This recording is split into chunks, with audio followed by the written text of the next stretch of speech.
Welcome to episode 10 of the 505 cast. Today, my guest is Steve Taylor, the 1979 world champion, along with Dave Penfield. Steve has a really interesting sailing history, and his start and progress through the sport would probably horrify all of the opti parents of today. But it's wow, is it worth hearing? Super interesting conversation. Little note on this one, Mike Martin in the last episode chose Peasy and Jay Glazer to be the next guests, and I'm super looking forward to catching up with those guys, but it's been summer and they're sailmakers, so they've been a little stretched. We'll find some time to get together with those guys soon, and hopefully that will be the next one. North Americans are here in Newport at the end of this month, so if you haven't registered, please do so. It's going to be a great event. And in the meantime, listen to this episode. Steve is quite a character, and boy, I love this conversation. This is exactly why I wanted to get started on the podcast. Yeah. All right. Thanks. Bye. And we're live. Welcome to episode 10 of the 505 cast. We had a bit of a summer break to do some sailing, but we're back. And today we've got an amazing guest, Steve Taylor, who is the 1979 505 world champion, in addition to a bunch of other great results that he's had. By my reckoning, he's the first of about a zillion Yale sailors to have won the 5-0 World Championships. And interestingly, the first 505 that I owned was the boat in which he won the Worlds. So we can talk about that a little bit. But Steve, thank you so much for joining. I'm excited for this conversation. Happy to be here. Great. So how did you start sailing? It's a good story, actually. I grew up with horses and was really into horses when I went to Yale as a teenager. Before that, I actually took 3 horses with me to Yale as a freshman and kept them in the polo barn out of season in the fall, and had to take them back to Western Massachusetts when the polo ponies came.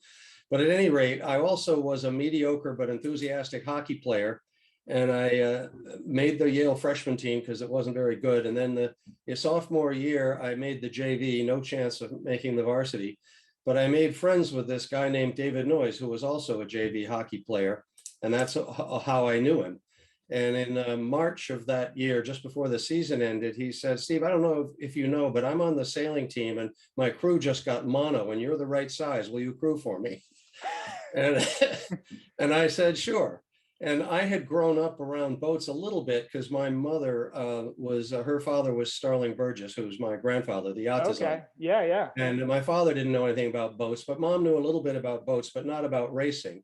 I was comfortable in boats. In fact, Dad had bought a used fin dinghy, and they shaved off the front of the boom so that it would tip up more. And they used to take the family and the dog out on a little lake in Indiana when he was teaching out there. So I was comfortable in boats, but I didn't even know how the buoys were laid out. We go out to practice at Yale one afternoon, and all of a sudden we're winning all the races while Dave Noyes tells me what to do. And I didn't realize, but he was on his way to being a 3-time All-American. he was a class ahead of me, but he was really good. And I had a lot of fun crewing for him that spring season. And about 7 weeks later, his regular crew member, Roger, got healthy. He was much more experienced than I was. So he came back, and I thought, I'm having fun. I'm going to learn how to steer and just keep sailing with the team. And so I did that. And I was getting a bit better, but nowhere near good enough to actually go to races as a skipper. But back then it was all student run. There was no coach, no adult supervision. The Commodore was in charge of the whole place. The Vice Commodore was the racing team captain. That was my friend Dave Noyes. All right. And the third person, Rear Commodore, was in charge of the boats and facilities. And the guy who had that role just before exam time that spring had to quit the team because he was flunking out, and he just had to go pay attention to his grades. And somebody came to me and said, Steve, you're pretty good with a screwdriver and you got the outboard running last week. Why don't you take that job and be in charge of the boats at the facility? So that happened, and I kept doing that. And so I was kind of Mr. Fix-It around the team. And finally, a year and a half later, 1 week before I graduated, I made the varsity team as the A division skipper for sophomore David Penfield. And so 10 days after I graduated, I was allowed still to go to that year's college nationals, where I crewed for Dave in A division, and we got second place in Texas. Awesome. And now I was totally hooked. And meanwhile, we had started the Yale Faculty Yacht Club to train faculty kids and wives and professors and whatnot how to sail. And we made a little money with that to help pay for the winter team. And a young guy I had taught how to sail starting when he was 13, named Peter Shope, crewed with me, and we won the 420 Nationals in the middle of July that year, after that, 2 months after I had graduated. And now I'm totally hooked. That was in Buzzards Bay, so I came to love Buzzards Bay. And I realized pretty quickly then that it was much more difficult to win practice on Thursday at Yale than it was to win a district or a regional or even a national championship in other classes. So I sailed 420s, I sailed 470s, and I had and then as I got a little bit bigger, I decided to get a used 505, which I did, and learned how to sail it a little bit, and then got together a little further and went on and did okay. And I got I can't remember the exact order of things, but Peter Shope crewed. He was getting bigger by then too. He crewed for me. I think it was in the, I can't exactly remember, but it was in 76, and I forget which regatta it was, but we did okay. And then in 77, Stan Honey crewed for me, and we got third in the La Rochelle Worlds. Yeah. And then Dave Penfield and I started to do a Flying Dutchman program for the Olympics, and we still sailed 505 some. I lost Stan as my crew member because he fell in love with Sally, then Lindsay, who was still racing with her ex-husband Mark. I was the witness at their uncontested divorce. But at any rate, Sally was my roommate because I had hired her to work at North Sales with me. Her 3-year-old was with us. We were never an item, but we worked together a lot. And anyway, she and Stan fell in love, and came back from a big 470 regatta, and they were an item. And so I lost the roommate, the 3-year-old, and the washing machine, who all moved out to Yip. Tragic day. And she and Stan started sailing together. So I got Dave Penfield to sail 505s with me as well. And he had a real hassle with his medical school dean to get free, but that eventually worked. But at one point, the dean said, you can't have any more time off. And so we had taught Robert Hopkins, who was a bit younger, to be not only a good crew, but also we put in, Dave and I wrote a letter to persuade US Sailing to pay Robert to be our coach in FDs. And he was 19 at the time. And so that was a bit of a sell, but they bought it. And then Robert was also the right size and a good 505 crew. Not at the time, not as strong tactically as Dave, who's a master tactician, but Robert would crew for me when Dave couldn't. And then Dave would crew for me and tell me where to go.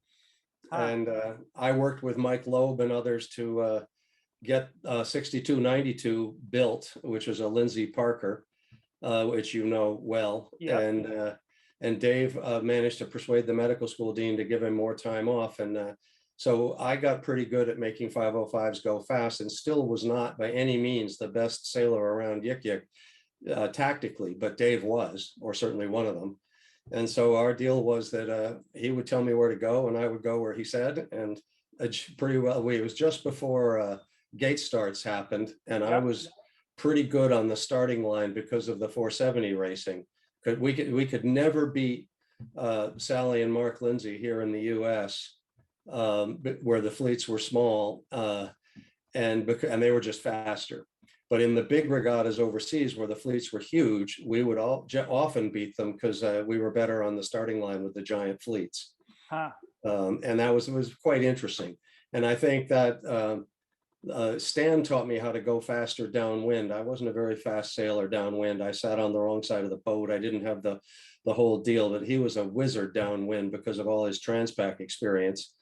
And so he showed me how to do that. And that we almost won the 77 Worlds. We had one bad race too many, was the way the French newspaper headline put it. So we ended up getting third. Because we had to count, we had a drop race, but we had to count one other. But at any rate, so I really learned a great deal from Stan and from Dave, and originally from David Noyes, who got me started sailing. Right. Cool. So going back to Yale for a second, was the edifice that we know as Yik Yik there then, or? Yes, it was the building as you see it now had been built. It was quite different though, because there was it was built prior to coeducation, and so parts of it were very different, and students ran the whole thing and would live out there. Right. When it was my turn to be in charge, I had a giant waterbed on the second floor of what is now the committee room. Great idea. And Dave Penfield grew marijuana under the front stairs with a hidden entrance through the plywood and special grow lights under the stairs. And so it was, and Sally and Stan for a while after he was in charge with Peter Eisler and Benji as his roommates as a senior. And so Sally and Stan and the 3-year-old lived out there in the same room that had my waterbed in it. Oh, so it was they lived on the ground floor room in what's now the protest room. Benji and Peter lived upstairs. Sally and Stan lived downstairs. But anyway, it was quite a different scene. And then when coeducation came, I guess it had come while I was there, but they really didn't have good facilities for women. And Harriet Rogers, now Harriet Linsky, changed all that when she was Commodore. And she bolted a little wooden arrow on the big locker room door, and it said, men, women, both, neither. And you could go any way you wanted, but she was tired of not having showers for the women upstairs in the little guest bathroom, and just figured everybody ought to have equal access to the big locker room. And fast forward a whole bunch of years, when Benji was in charge of the Yale Sailing Associates, long after we had all graduated, and the team became a Division I varsity team and part of the athletic department. At that point, I think it was Stu McNay's father, but it was labeled anonymous at the time, donated a bunch of money. Mm-hmm. And the building, which the exterior was never changed, but the building was really changed on the inside and turned into a equal for men and women varsity clubhouse and what have you. But the basic building has been there since about 4 years before I was at Yale. Right. Okay. Yeah. So I spent, a few debauched evenings there myself. And I think I last saw Yik Yik at a Snow and Satisfaction one year and came back shortly after the rehab of the building. And it was a big change. Yeah. So that's Snow and Satisfaction regattas in the early years were really special. We got Paul Elfstrom to come. My younger sister Nell crewed for him. We had Jean-Francois Fontaine and his wife Claire there, who we had met at the 50 Worlds in 77. And she went on to be the coach of the French women's national team for decades. She only retired a few years ago. And he started Fontaine Pajot catamarans. Right. They're still friends. I see them in Europe from time to time. That's awesome. Incredible. And what boats was the Yale fleet then? 420s. Okay. And it had been 420s. These are good stories too. It had been 420s purchased from Laniver in France. Mm-hmm. And that was before my time, but that's what we were racing when Dave Noyes recruited me out of the hockey locker room. And they were international 420s with tapered masts, and then college sailing with bigger people because of no trapezes. Right. On the weekends, and they broke down pretty quickly. And so we persuaded the alumni to give us the funding to buy a new fleet of 24, I think only 5 or 6 years after the first fleet had been bought by people ahead of me. And we were in the annual alumni meeting, and we made a proposal that we wanted to buy our 24 from a company in Israel, which we thought made better boats than the ones in France. And so that was agreed. They said that would happen. And an old guy in the back of the room from class of 35 said, well, if we're going to buy a fleet of boats from Israel, a place we've never done business with, we better send somebody to supervise the process. So 10 minutes later, it was voted that I would go to Israel to supervise the 24 boats being built. And the same guy that volunteered said, and I'll pay the airfare. So for $370, I got to go to Israel via Switzerland and spend a week and a half where I lived on a kibbutz with the shop foreman and watched the boats be built. So that was fun. Well, you were good with a screwdriver, so you were the obvious guy. So we came back from that and we had 6 years of sailing them, and they were in fact better than the French boats had been. But they too were broken down eventually. And it was because of that that a bunch of us stood around in the parking lot. It was me and Conrad Markey, Dave Penfield, Steve Benjamin, Stan Honey, Peter Eisler, my sister Nell, maybe there may have been one other, but basically we invented the Club 420 in the Yale parking lot. Yeah. Over a few weekends, and we went with untapered masts and allowed ourselves, I think it was 15 or 18 pounds for extra reinforcement around the centerboard trunk and the thwarts and the bottom of the mast step, places where the other boats were breaking. Right. And we persuaded the Harkin brothers to make a mold and build them for us. So we're out there in Pewaukee getting those boats built, a bunch of us. And before our fleet was even completed, Navy ordered 100. And there, all of a sudden, the Club 420 took off. Colleges all over the country started buying Club 420s. Yeah, yeah. So about half of you guys would have been semi-living at Vanguard at that point, having 470s and such built for yourselves, right? Yeah, it was a back-to-back almost. I can't even remember whether my first 470 that I was out at Vanguard for, which was Steve Benji was out there with me at the time.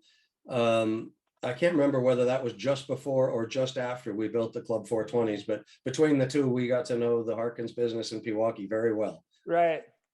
And then Mike Loeb and I went out and built the first Accord epoxy pressure molded sailboats in the country in Vanguard's FD mold. Right. We brought Mark Lindsay and Larry Tuttle out with us to do it. Holy cow.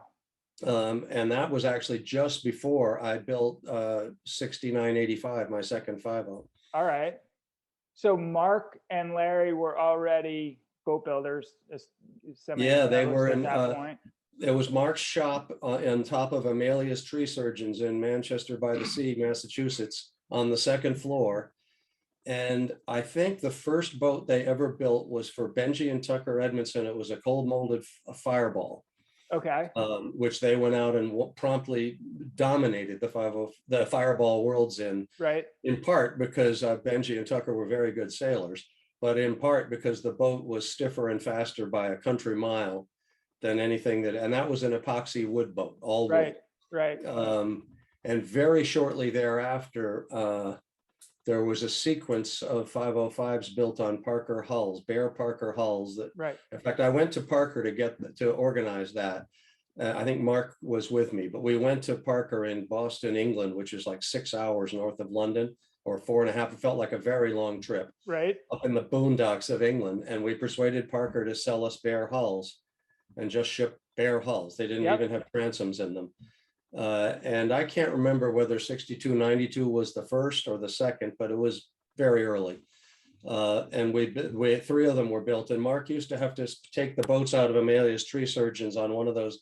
It was a barn that they had, and it had one of those wooden beams that sticks out the hayloft door, and we would drop them down on that to get them onto a trolley, and then we could take them out and sea trial them in Manchester. Hilarious. So that explains a couple of pictures I've seen, which are like overhead shots looking down into exactly. just completed boats.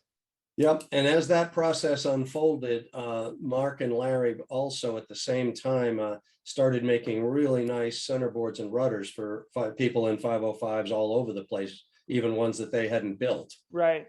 And as that business came up, we were busy recruiting for a subsequent year's Yale class. This must have been about 5 years after I had graduated, but we recruited 16-year-old Robert Hopkins to come to Yale the following year when he got out of high school. But meanwhile, his high school job was sanding boards and rudders for Mark and Larry, which he got very good at. Yeah, that's too funny. So, so a thing we've kind of glossed over is after Yale and well, maybe coincident with 5.0s, you were sailing 470s, and you were also finding a way to win the 420 Worlds twice. Yeah, well, I was just really into it. And as I said, I only made the team just before I graduated in terms of the varsity level. So I got my first job right after Yale as the representative of Snapier 420s, the ones in Israel. That was Israel. Yeah. Right. That company was funded by a group of Jewish American businessmen in Boston, none of whom knew anything about boats, but they really wanted to support the Israeli economy. Okay. And somebody told them that this guy named Steve Taylor had just won the 420 nationals in the US in Buzzards Bay 2 months after getting out of college. And so this man from Boston called me up and offered me a job, and I hadn't thought about what I was going to do next. So I ended up for 1 year selling 420s that had been shipped over from Israel. And I sold quite a few because they were good boats at the time. And we had just won the nationals, and a couple of others who came in the top 5 had an Israeli boat also. Yep. And so that worked well. And there used to be a regatta called the Championship of Champions that rotated around the country, and you actually went in your boat and they put some kind of funny handicap system on it. And so as the 420 National Championship, I went out to Newport Harbor Yacht Club in California, and the 420 had like the highest rating as a second slowest boat, second highest rating because of being the second slowest boat. That was the one of a kind regatta. That's what I'm sorry. That's what I meant. The one of a kind regatta. That's right. That would be really cool if they resurrected. And so Art Ellis was out there representing the Fireball class, I think, or maybe no, it was the Comet class. He was sailing the record, and at the time he had just gotten out of Princeton and was running North Sails East in Connecticut, the One Design loft, with a guy from URI, Tom Dykstra, who was a very good sailor, but he was in the fishing business, and he left North Sails East to go back into the fishing business with his family. And Art was recruited by Lowell North to go out to San Diego and work in the San Diego One Design loft. But he first of all had to find somebody to replace himself. So right there at that regatta, I think the conversation started in the locker room. But anyway, Art recruited me to come to North. So I gave up my job selling 420s and figured that I could go to North Sails and design sails and learn how to make them go faster and call it a business expense. And so, but very quickly, when he got hired out to San Diego, I ended up in charge of the One Design loft in Connecticut for North. It was across the street from the offshore loft, which John Marshall was the boss of, and he was my boss. Right. And one day he called me in for my annual review and said, "Steve, you're doing really well selling sails, and your mains and jibs are really fast, but I'm hearing that the spinnakers are slow," and I knew they weren't as good. He said, "You got to do something about that." Well, right at that time, I had just finished being the witness at Mark and Sally's divorce, and she was running a spinnaker making shop in Marblehead called the Spinnaker Shop. Right. And they were still racing together, but they couldn't live together anymore. And so I persuaded Sally to close up the Spinnaker Shop and come work with me at North and make the spinnakers. Wow. And all of a sudden our spinnakers got fast. She was for a long time very good at it. And then when Stan graduated from Yale, by which time he and she were very much an item, he went to graduate school at Stanford. So off to California go Sally and Tam. Right. And she restarted the Spinnaker Shop out there, where it went on and had a long life. Yeah. She just recently closed that, right? Or sold it? A few years ago, before they went off on their long cruise that they've been on. But yeah, I think people that used to work for her are still running it. Okay. I think she sold it to the employees. Got it. That's a cool thing to do. You'd have to ask her to get all those details, but I think that's right. Still the best harnesses by far. Yeah. As a guy who wears a harness sparingly. Well, Well, made a side business too called PTS, Precision Technical Sewing. Right. And with Stan and others' help, she learned how to fill out those complicated contracts to do work for the Defense Department. So she could get paid $6,000 for what amounted to a black shower curtain to keep secure stuff away from unclassified stuff. Yeah. Much easier than making sales and much more profitable. Right. But Right. then I think she made some pretty fancy stuff for the government in that wing of her business. Yeah, I did a story a lot of years ago for, I think it was for Sailing World, about past Rolex Yachtsmen and Women of the Year, and I Uh-huh. talked to Sally briefly about that, and she had at that point gotten into a bunch of medical sewing business, and she Right. was like, this sailing stuff is just absolutely for the birds. It's Yeah. you can. Well, it's funny when Sally won the Rolex twice, even before the first time it wasn't even called Rolex, but she was the Martini and Rossi Yachtswoman of the Yeah, Year. yeah, yeah, yeah. And she won it, I think, in 74 and 77, if I have my years right. She's a little older than we were, never looked at. But anyway, my younger sister, Nell, won that award right after graduating from Yale. And Sally took her aside. This was before the New York Yacht Club had gone co-ed, and took her aside and said, Ted Turner won the award this year, and he did the year I won too. Don't let him chauvinize you, and don't let him make you go in the side door or anything like that. Just, so that was a fun time. And then Awesome. years later, Stan won that award, and I remember going down to the Southern Yacht Club in New Orleans with Sally and Stan's sister Tammy and others to watch him accept that award. And he gave a terrific speech talking about feeling kind of humble because his wife had already won it twice. Got some work to do.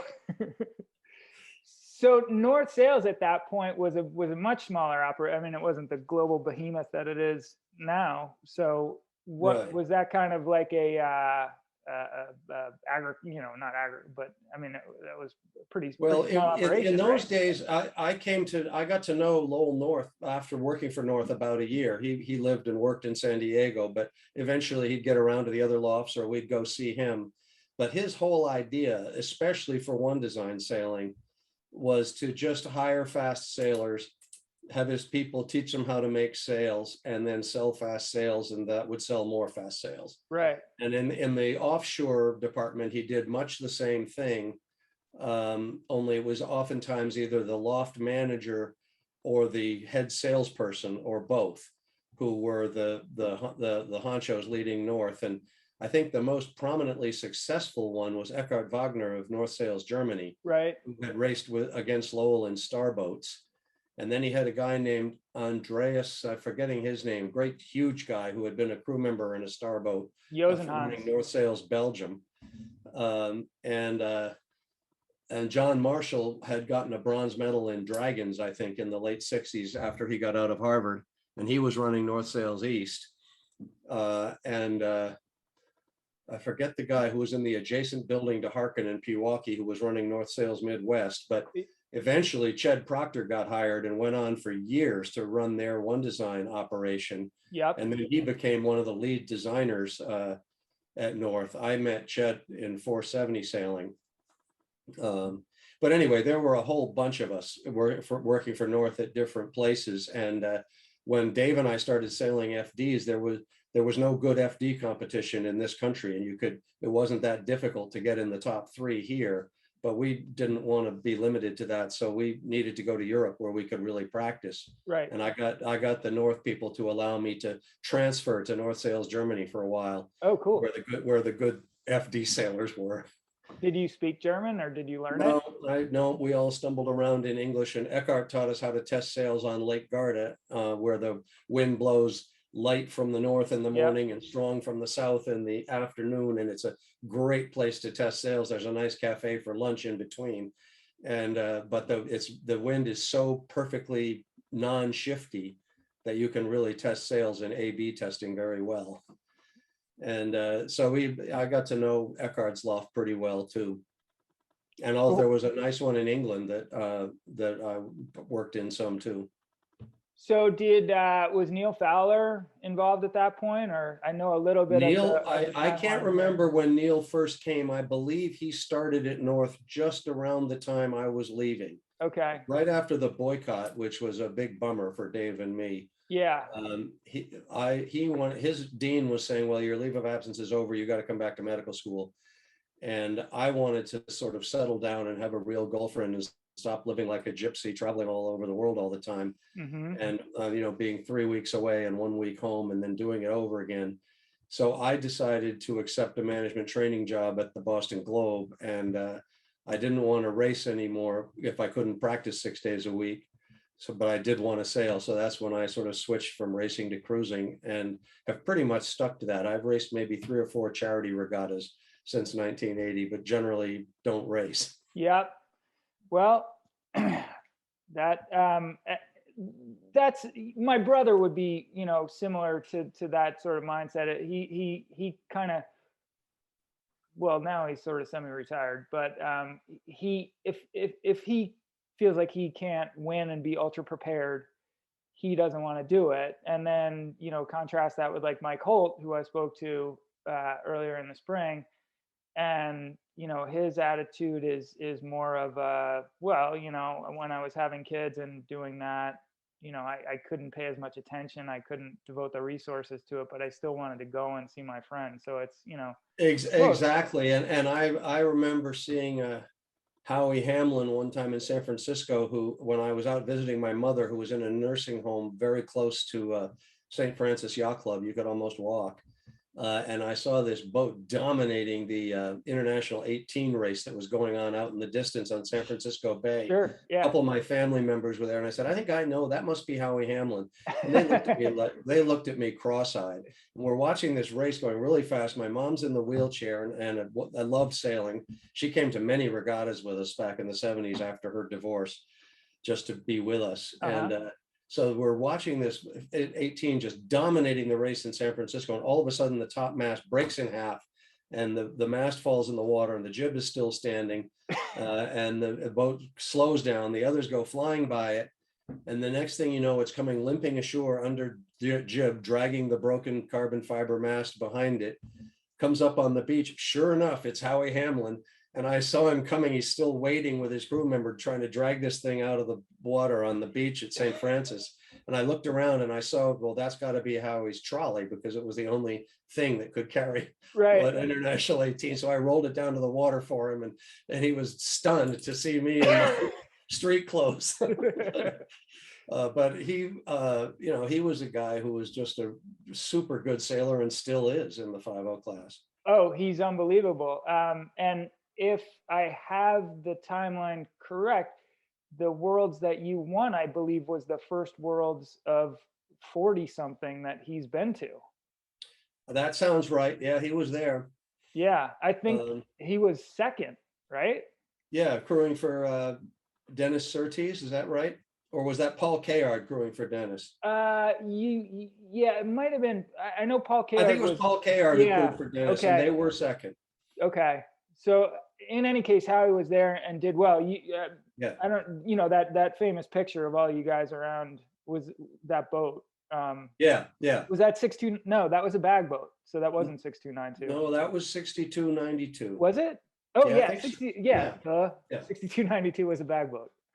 I should know that. Yeah, yes. Okay.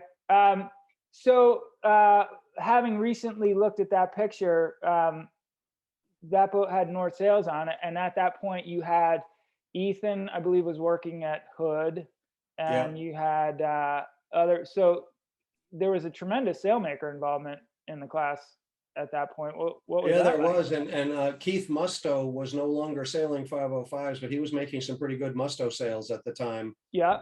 As well. I think he did more in FDs than he did in 5.0s, but he sailed both. Right. Yeah, there were some real good sailmakers from all over the world. Terry Kirwood, I think his name was making sails in Australia too. Yeah.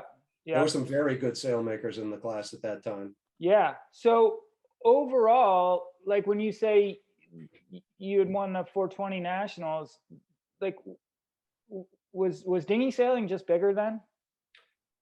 I think so. Yeah, I won the 420 Nationals with Van Zant sales before I worked at North, Sure, I had Van and Zandt and sales on my Blue I Jays. had bought my first 505 used from Sandy Van Zant, Okay.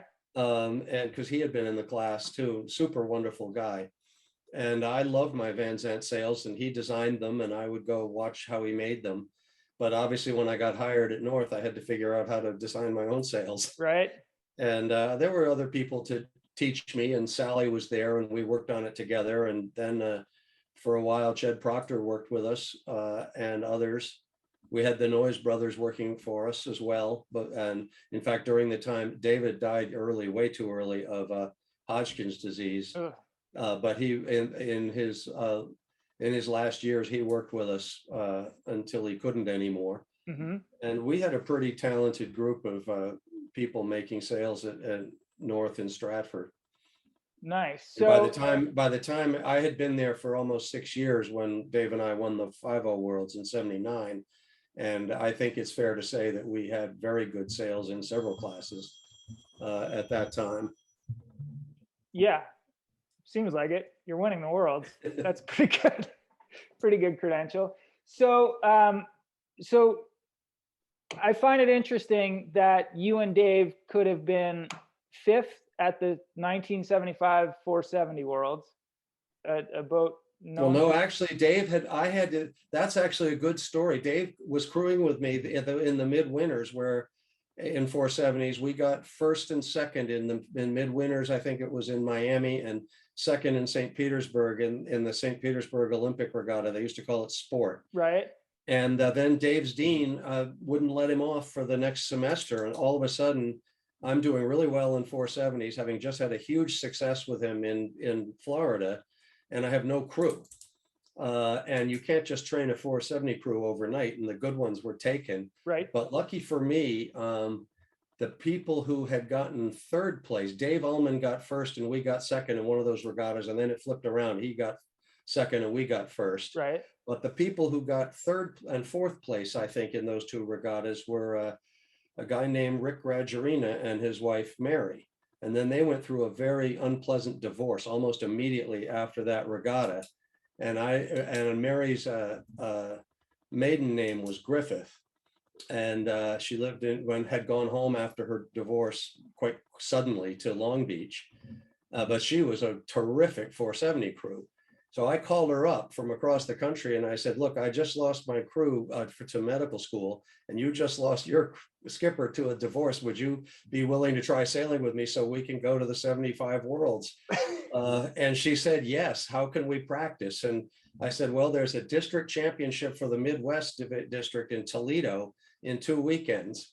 And how about if we meet there? I'll bring the boat and the trailer, and you get there somehow from California, and we'll sail and see if we get along and see how it goes. And so she drove her VW bus from Long Beach to Toledo, and I drove the boat from Connecticut. And we met up at this regatta, and it was a kind of a stinky portion of Lake Erie at the time. It was before Lake Erie got cleaned up. But it wasn't on fire. No, it wasn't on fire quite, but it wasn't great. But anyway, we went to this regatta, and I think we got third or fourth place, having never sailed together. And we were having fun. So she came on east to Connecticut, and we sailed the rest of the summer. And it was then that we got fifth place in the 470 Worlds in 75. But I was really lucky to find Mary, and she's now Mary Menninger, and she's got a very strong sailing family. Is she Mike's mother? Yes. Okay. And Marla's mother. Got it. Yeah, I've sailed against Mike a few times. He's quite good. He's very good. He comes by it honestly. Yeah, Bill Menninger worked at North in California. I can't remember which loft, whether it was San Diego or Santa Cruz, but he worked at North in California, what they met and married. Cool. So so there are two themes here that seem to have profound influence in your life. One is divorces and one is locker rooms. Yeah, that would be a true statement. A lot of things seem to happen there for you. So then I want to go back to the 420 Worlds for a brief minute, because as you may know, you've recently lost the mantle of being the most recent American helm 420 Worlds winner this Yeah. past summer, when uh, Zach Leonard, another Yale guy, was coaching a team that won the under 17, the women's, and the open 420 Worlds. But you won the 1976 420 Worlds in Barrington, which Yeah. must have been a crazy regatta. Barrington's not exactly known as a hotbed of Well, international regatta hosting. no, but it was very well done. That regatta was run by a man who's no longer with us, who's very well known in sailing in Barrington, named Leeds Mitchell. An absolute legend. And he was Developed a a sunfish class legend there. in race committee work and rules work. And Yeah. I mean, he was just, and so he realized, I guess, I mean, I just showed up and sailed in the regatta, but he realized that you couldn't run a world championship in Barrington out of the yacht club. And he organized the town to let them use the beach. Okay. So that we all launched off the beach, and there were a lot, I guess it was 46 boats, which was half what it was the next year in France. But for the USA, 46 boats was a lot of boats. Right. And might have been 50, but it was in that neighborhood. But that regatta was beautifully run. And we were very lucky. Out of the 6 races, I think only the first race and one other were light and fluky and sort of difficult in Narragansett Bay, where the current sort of dominates the wind and whatnot. And I had a girl, young woman, but who I had taught how to, Peter was too heavy to crew for me then. So he and I were sailing 5-0s at the time, but right. A woman named Joan Massey was crewing for me. And I think we had taught her how to sail starting as age 13 or something. Her father was a prominent math professor at Yale who didn't sail, but Joan did. And she must have been, I don't know, 15 or 16 by the time we were in that, I guess maybe a little more. She was in her last year of high school. But was a very good sailor, very good crew member. She wasn't a tactician. I had to do that myself, and we had been winning a bunch of regattas, and we expected that we could do really well in that regatta. We got there, we were very fast, but I completely screwed up the first beat in a very light air race and was fuming to myself as we were like 8th place around the weather mark, and just all pissed off, thinking we should have done better. We had dominated the pre-worlds. She turned around and looked at me, and I'm maybe 6 or 7 years older than she was. And she said, "Will you just shut up and sail?" And I realized at that instant that was actually good advice. And so I did. And I think by the end of that round the triangle twice, windward, leeward, in between race, we had worked our way back to 4th place, which was a good thing, because we ended up having to count that race. But that was the first time I can remember that I just was never again going to let myself blow an emotional gasket in a sailboat race. And I credit that to her. But then the breeze came in from the southwest the next day. We had a bunch of classic sou'westers, which were not as good as Buzzards Bay ones, but pretty good. And we won those races, a bunch of maybe 4 in a row or something like that. And then we had another very light air day, and we're out in the middle, and the current's running badly against us, and had just enough wind that the chute was full. But I looked at a nearby island and realized that we were going backwards. Yeah. So Joan slips this little teeny cut down anchor that we had taped under the thwart because it was required by class rules. And we had already cut some of the flukes off to keep the weight down. Oh my. But she slipped it over without anybody noticing. And we're still making the spinnaker look like we're sailing like crazy. And we actually got it to hook on something. And the next thing we know, we gained 300 yards on the fleet. And before they realized that we were doing that by being anchored and not going backwards. Oh my. And so that helped. And then the breeze came back for the last race. And so that was a fun regatta. But the whole thing, in very challenging summer conditions for the race committee, was run by this guy, Leeds Mitchell, who I looked up to for decades afterwards. He was a spectacular race committee chair. More people should know about him. And I most of what I know about him comes from learning about, they still frostbite sunfish at Barrington Yacht Club, which he started, 1,007 years ago.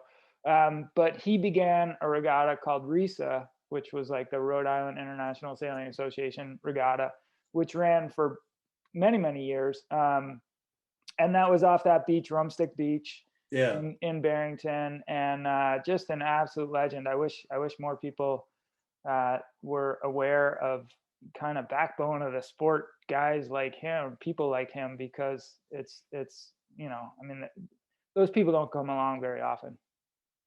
Yeah, well, that was it. It was a very fun regatta for us, and as the I don't remember if we were the first Americans to win the 420 Worlds. I think we may have been. No, the Whitehurst brothers won it the year before you did. That's right, they did. They did. The Whitehurst brothers beat us. Yes, they had won it before we did. But it was fun to win that, and I sold my 420 at the end of that to a woman who was older than I, but not, I couldn't have been very, anyway, she was from New Jersey, Jan O'Malley. Oh yeah, and, I went to college with her daughter. Her family was up with her, and they bought the boat because she wanted to go to the Women's Worlds in England the following summer, which she did, and she won, I think, or got second. She did very well, either first or second. Really good with her teammate, and then her father donated the boat on the spot to the to U.S. Sailing, or whatever they were called back then. Right. It was somewhere in between Nehru and U.S. Sailing, but at any rate, yeah, exactly, that may have been it. Useful anyway.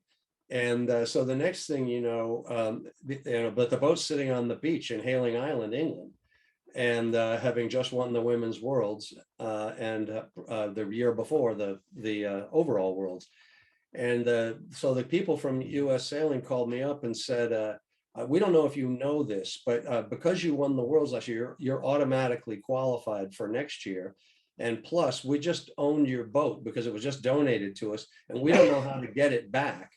So if you could persuade your crew, or get a crew, and go to England and take that boat to Spain for the 77 Worlds, and just sell it on the beach when you're done, and bring us back the money, you can have it. And so I called Joan, who was by then a freshman at Wesleyan, and said, would you be willing to come over and sail? We hadn't sailed together for a year because I was very busily doing 505 and 470 sailing. And I had already had plans to go to France for the 77 50 Worlds with Stan. Right.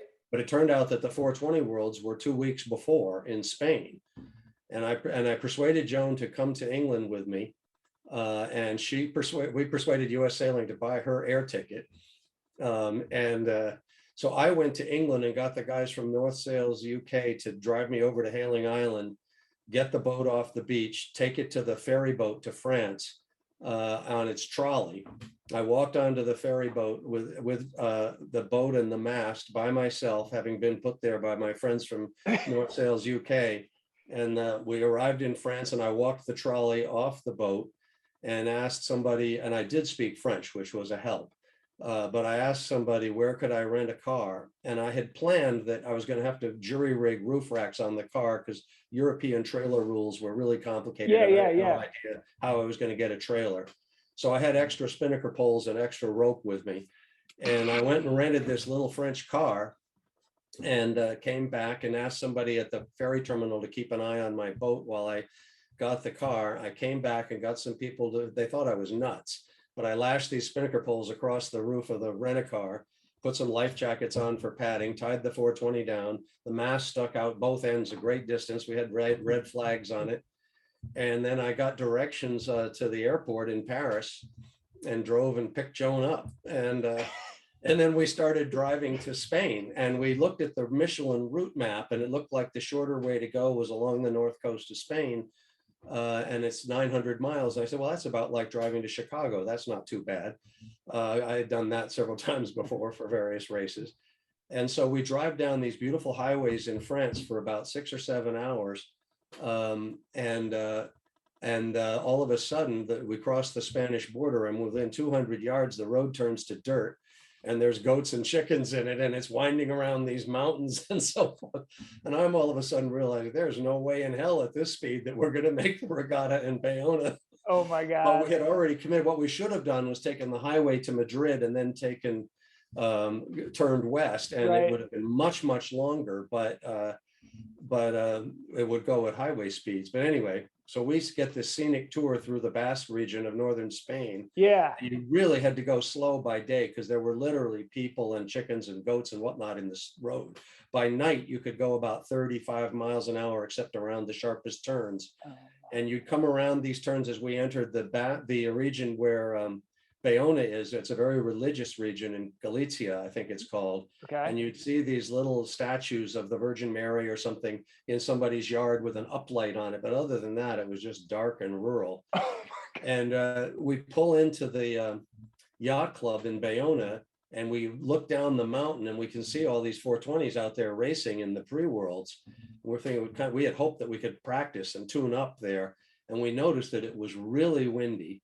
And we get to the yacht club parking lot just as they're finishing up the second to last pre-worlds race.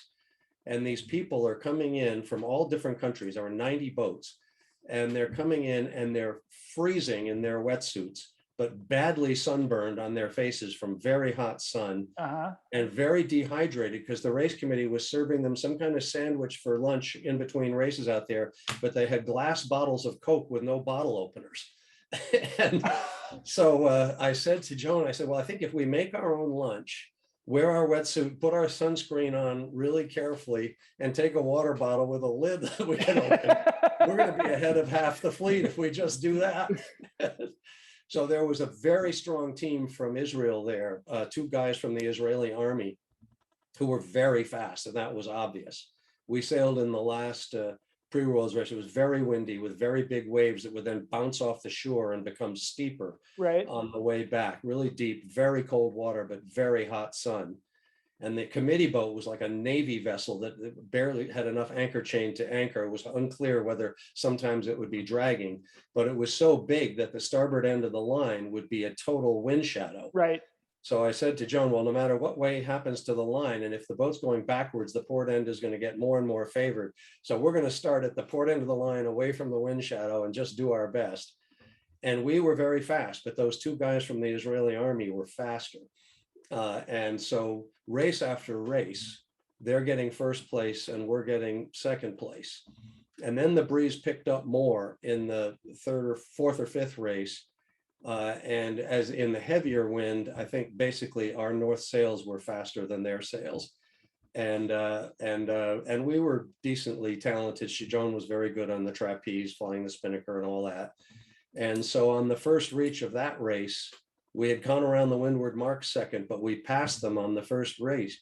And this Israeli guy on the trapeze is pounding on his skipper's shoulder, screaming at him, "You're letting a girl pass you." And that just got us totally pumped. So yeah, we did a really good jibe and took off on them after the jibe mark. And then the next day was very windy too. So we won those two races. And then the wind got a little fluky at the end, and we had a mediocre race and they had a terrible race. Long story short, at the end of the day, we had a whole bunch of seconds, a first and a throw out, and they had a whole bunch of firsts and two worse races. So we beat them. Nice. Because there's only one throw out. So at that point, there were two Spanish families competing to buy my boat at the end of the race. So I got a good price for it, and US Sailing was happy. And Joan flew home and to go back to school, and I traveled with Hannah Clark, now Hannah Moore, and a couple of others from Marion, some 420 sailors that I knew. Okay. And we drove back to France, found a picture of ourselves on a French sporting newspaper when we got in for breakfast at the Spain-France border. This time we took the highway. And then drove on to La Rochelle, where the container full of 5.0s was, and Stan showed up and we raced that regatta. Unbelievable. So that was a fun tour. So Hannah Moore is Steve Clark's sister, right? That's right. Yeah. Yeah. So everything gets connected back between Harkin and Yale and North Sails. Yeah. And her father, Van Allen Clark, who died too young, he and Ding Schoonmaker from Miami, the starboat sailor. Yep. They really wanted to support US sailing in those years. And they had a handshake with, I think it was called USARU at the time. Yeah. That on any Olympic class, once it was clear who the top three were prior to an Olympics, they would give $5,000 apiece to each of the top three to help them practice and get better. Wow. And Dave and I made that in FDs. And so I got 5,000 each from Van Allen Clark and Ding Schoonmaker to help us with our campaign. That was a lot of money in those days. Yeah, that's a lot of dough back then. So was the 77 50 Worlds your first 50 Worlds? Yes. Yes, I think so. So you just rock up and get third. Yeah. Yeah. Well, That's we were okay. practicing all the time. And Stan was a really, I mean, Stan Honey speaks for himself, but he was a Right. very good sailor Yeah, back yeah. then. Still And is.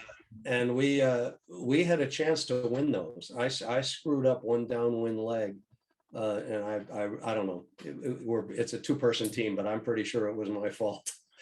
And the French headline in the French sailing newspaper, which I still have, has a picture of Stan and me sailing right near Jean-Francois and Claire Fontaine, and the little caption at the bottom says, "Taylor Honey, one bad race too many," in France. But we had a good shot at that race. And then in '78, I was sailing with Dave, and we went to a very, very windy Worlds in Copenhagen, and got fourth. And then with Dave, we won in '79. Right. And so just tell me when you have to go, because we're I want to leave this open-ended because I'm having a ball. Well, I think I have to go. I think I have to go by about 10:15, but I've got another 10 minutes if you have questions. Sure. So you and I spoke very briefly at Buzzards Bay this summer about the prospect of going to South Africa. And I wanted to touch on that quickly because that was where you and Dave won your Worlds. And South Africa, as we know, was under apartheid then, and sort of sanctioned in the international, couldn't go to the Olympics. So like what? Well, we felt that trip. We felt somewhat conflicted about that because of the apartheid, and we talked to a lot of people about it. But we also talked to some of our international friends, by which time I had a lot of them. And there was a notion that we bought into, right or wrong, that unless you were the son or daughter of or spouse of a State Department official, you didn't get to go anywhere behind the Iron Curtain or any number of these other places unless you were an athlete, and then you could. And I had what I consider a fairly important experience in one of the early, I can't remember if it was 420 or 470 races, but I made friends with this West German guy who had an East German girlfriend, and we were racing in Kiel.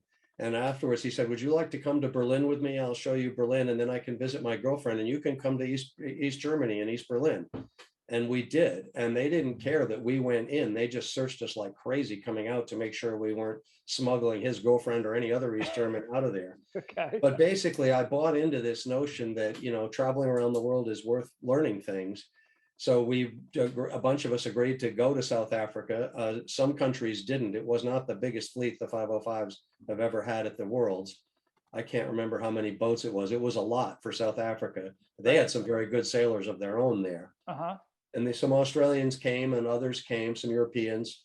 And I learned so much in America in those days. You thought of South Africa as black and white with the blacks subjugated. But as soon as we got there, we realized that there was like a caste system.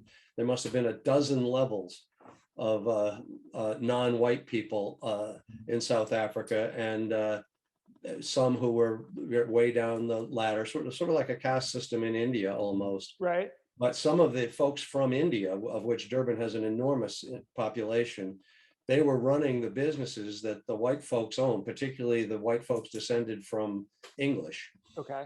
But we noticed the other big squabble in South Africa was between the Dutch and the English. Sure. Two different classes of white people, where the Dutch descendants sort of owned the precious metals and the natural resources, and the English ran the banks and the commercial activities. I'm sure that's an oversimplification, but that's how it seemed to us in Durban. Yep. And we just felt like we learned an awful lot. And plus we were winning the race in this spectacular place to sail. Yeah. Huge waves and big breezes. And actually in Durban, they don't allow recreational sailing for 6 months a year. They consider it too dangerous. in the Because the wind or Agulhas because the Current. sharks? uh, Wind, sharks, and the Agulhas Current. So there's very dangerous wind against current situations whenever the wind blows from the north. Huh. And but in 6 months they allow it. Our regatta was kind of on the fringe. We were technically in the banned part, but because it was a world championship, they agreed to let us race outside the breakwater. There's a big breakwater. You could race inside Durban Harbor the rest of the year, but not outside. They agreed to let us race outside, and the South African Navy sponsored 15 or 20 ribs to form a circle below the leeward of the race course and pick up anybody who crashed and couldn't get back up again. Right. Because if you were And near your boat, you were okay. The sharks wouldn't come say hello. that was this big stern lecture we got from the race committee. Yes, that they in addition to the sailing instructions, they gave us a very strict lecture. You can't leave the beach without a buddy boat. So two of you all the time had to go out together. Nobody could go out alone. You couldn't leave the beach unless the Navy and their ribs were already out there. And you were instructed that if you tipped over, you had to hold on to your boat. Because the sharks would be scared of the sails and the centerboard and rudder in the water, but you would look like a seal if you got separated. So hang on to the boat. Unbelievable. And that seemed to work. And I remember in one race, almost everybody crashed at the jibe mark. Argyle Campbell got separated from his teammate, or his teammate got separated from his boat. I don't remember which it was, but quickly grabbed onto the transom of some other competitor's boat and wouldn't let go. And that competitor was given relief until Sure. he was picked up by a rib, because that's what they told you to do. Yeah. And on the lay day, one Canadian couple made the mistake of going to the Shark Museum and got so scared that they didn't race the rest of the regatta. And when Dave and I had later won the regatta, they sent us the nicest note of congratulations. I still have it. Really lovely husband and wife team from Canada. Awesome. But that race, they tried to get 7 races in, and 3 of them were just plain blown out. So in that race, there were no throwouts. And we were lucky to have 3 firsts and a second. So we won the race, won the regatta pretty easily. But that's a good score. We were fast in heavy air. People, for example, like Ethan Bixby, could beat us easily in light and medium air, be a real fair fight. But he and Larry Rosenfeld didn't weigh enough to win the race in Durban. Right. Okay, so we're bumping against your timeline here, but I have one last question, and that's about the rudder that you used in 6292, which was the strangest rudder I've ever seen, I've ever owned, certainly, and it had a torpedo bulb at the bottom. Yeah, a balsa wood torpedo bulb at the bottom. The theory was that it would create a kind of end plate effect, and that it would not stall, and would not be. If you had an end plate that was literally an end plate, this is in the days before foiling, and it wasn't big enough to help anybody foil. Right. It would be bad bouncing up and down. And Mark Lindsay and I and 2 or 3 other people thought, this is worth a try.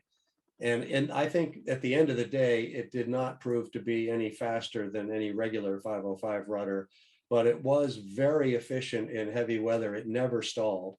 And whether that's because Mark did such a perfect job creating a NACA 0012 leading edge, where everything on the leading edge counts 8 times as much as anything from the first 1.5 inches back on any foil. Yeah. And whether it's because Mark did such a perfect job making the overall rudder the perfect shape, or whether that little bulb had something to do with it, I don't know. But our rudder never stalled in nasty conditions. And some other people's did at the time, mostly because they heeled over too much, but sometimes for other reasons. Right. Fantastic. I need to find a picture of that thing and put it up, because it's I hadn't known that you had owned that boat. I'm delighted, and I thank you for reminding me this morning that Mike Breton owned the other later boat that Peter Shope and I took to Santa Cruz. That was my last actual sailboat race. I had already signed up for it, and it was after the boycott where I had decided not to race anymore, but I did that race just because it was 505s in Santa Cruz. Yeah, well, if I can tempt you, the 2023 Worlds are going to be in Santa Cruz, so there's time. You can do a lot of practicing between. Well, the one thing I would say to the people who watch this podcast that I would recommend, just a couple of years ago, I was the only American that went to England for a mostly British, but a few foreigners came, reunion of the 505 class Sure. at the Royal Thames Yacht Club. And it was a blast and a hell of a party. And I saw Peter Colcliffe and a whole bunch of people who had done a lot of 505 winning back in the day, Eddie Warden Owen, a bunch of people. And I would urge anybody watching this to, if the 505 has another reunion anywhere in the world, just for the party, just go. Right on. So there will be a sort of a reunion in Newport at the end of this month. The 29th is the measurement day. The North Americans are going to be here. So please come. I'm sure 1 million people would love to see you. It will be some people who you, Ethan will be there. Howie will be there. I'll try to write it down on the calendar. I think Joan and I have to travel right on October 2nd, plus or minus, but I might be able to do that. I'll write that Sneak in down. the days before. Yeah. All right. Nice to talk to you. This has Well, been fun. Steve, this is exactly why I started doing this. This was so much fun. Thank you a ton. I feel like we could easily do a part 2. Yeah, I can't wait. I can't wait to see some of the rest of the folks. I'm sure it's great. Yeah. All right. Have a great day. Thank you so much. Thanks. And hope to see you soon. Talk to you soon. Bye-bye. Bye.